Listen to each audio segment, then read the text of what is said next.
చెల్లించెదను. మరి రక్షణ పాత్రను చేత పట్టుకొని నీ సన్నిధిలో నేను ప్రార్థన చేస్తాను. అంతకంటే నీకేమిచ్చినా కూడా నీ రుణాన్ని నేను తీర్చలేను అనేటువంటి మాట.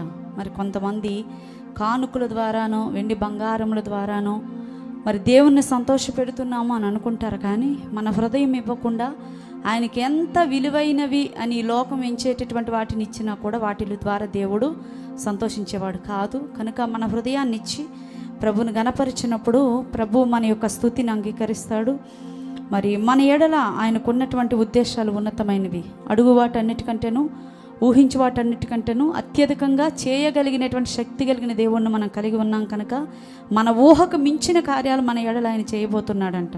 మన ఊహకు మించిన కార్యాలలో మించిన స్థితిలో దేవుడు మనల్ని ఉంచబోతూ ఉన్నాడు. కనుక నేను ఊహించలేదయా నీ మేలులు, తలంచలేదయా నీ గొప్ప కార్యాలు చెల్లించి